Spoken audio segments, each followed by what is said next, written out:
Shalom saudara-saudara yang dikasihi Tuhan Yesus Kristus, salam sejahtera buat saudara semua dimanapun saudara berada. Damai dan sukacita oleh Roh Kudus melimpah senantiasa dalam hati dan kehidupan saudara semua. Ayat renungan saat ini terdapat di dalam Kolose 3 ayat 21. Tertulis demikian. Hai Bapa-Bapa, janganlah sakiti hati anakmu, supaya jangan tawar hatinya. Saudara yang dikasihi Tuhan, bagi saudara yang pernah belajar di SMP dan SMA, pasti pernah mendengar nama Louis Pasteur. Louis Pasteur adalah seorang ahli kimia dan juga mikrobiologi.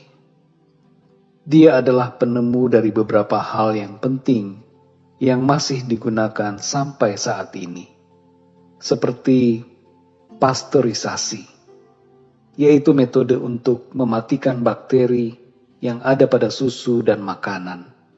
Ia juga menemukan obat penyakit antraks, serta obat suntikan untuk penyakit rabies.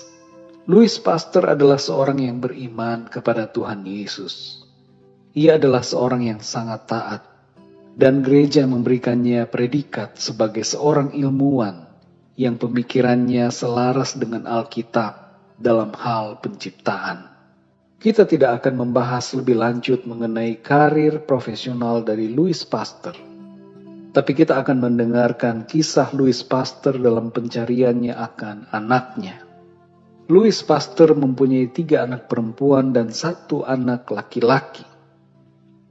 3 anak perempuannya meninggal karena sakit, dan hanya tersisa 1 anaknya laki-laki yang masih hidup.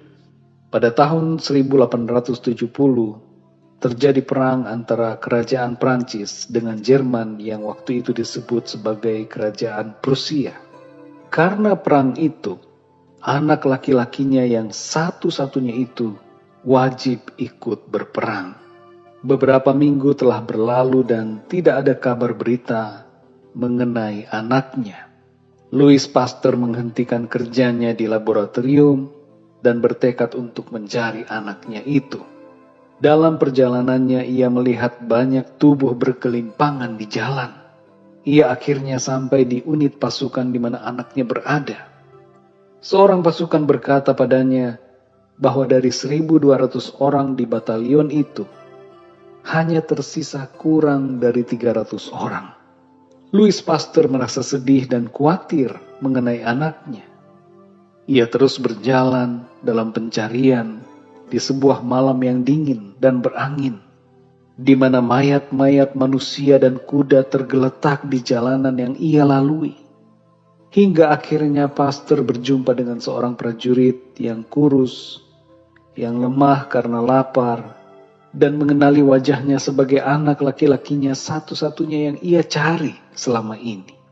Mereka berpelukan dan Louis Pasteur sangat bahagia bisa berjumpa dengan anaknya itu. Saudara yang dikasihi Tuhan, kisah ini menunjukkan tentang seorang ayah yang begitu mengasihi anaknya.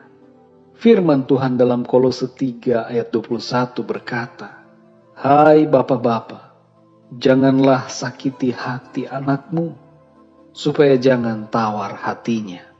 Kepada semua orang yang saat ini berpredikat sebagai seorang ayah, dengarkanlah firman Tuhan yang mengajar kita untuk mengasihi anak-anak kita. Bagi para bapak yang mendengarkan renungan ini, apakah saudara telah menyakiti hati anak-anak saudara? Sebagai seorang ayah, kita punya tanggung jawab untuk mendidik anak-anak dalam kebenaran, dengan menunjukkan kasih dan teladan hidup yang benar.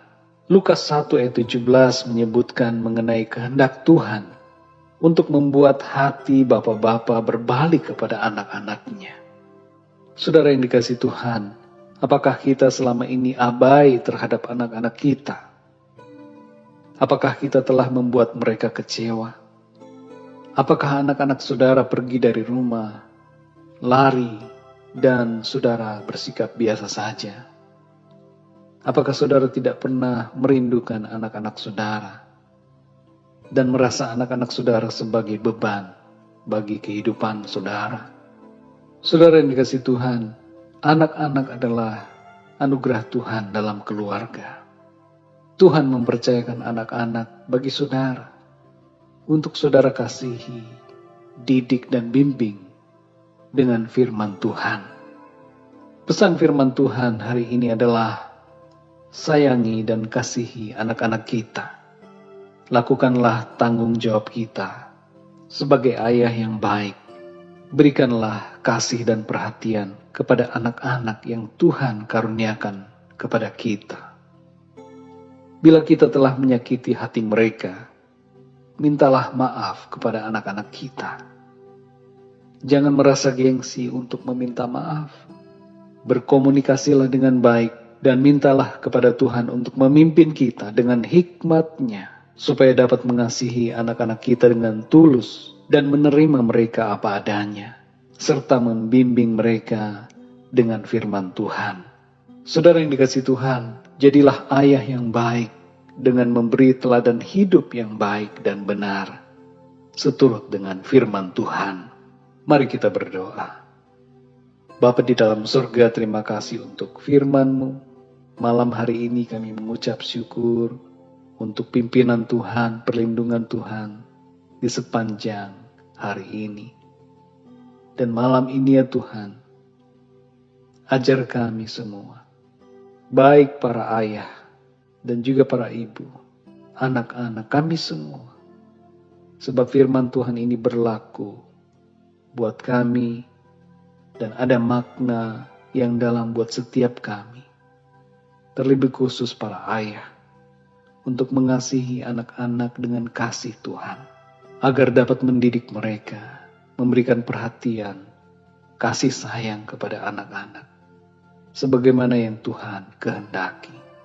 Tuhan tolong setiap kami, orang tua, untuk dapat membimbing anak-anak kami dengan kasih Kristus.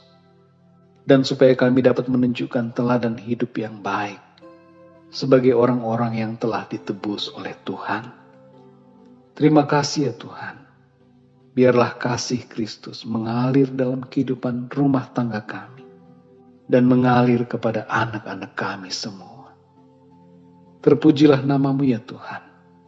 Pimpinlah kami di sepanjang malam ini, dan biarlah besok pagi Tuhan memberikan kami kekuatan yang baru, tubuh yang sehat diberkati, untuk kami menjalankan aktivitas kami bagi kemuliaan nama Tuhan. Terima kasih Tuhan. Dalam nama Tuhan Yesus Kristus kami berdoa dan mengucap syukur. Haleluya. Amin. Puji Tuhan, saudara yang dikasihi Tuhan, saya percaya kebenaran firman Tuhan menjadi kekuatan bagi kita semua. Dan Roh Kudus akan menolong kita untuk hidup benar seturut dengan firman Tuhan. Tuhan Yesus memberkati saudara semua. Sampai jumpa dalam renungan yang berikutnya. Haleluya.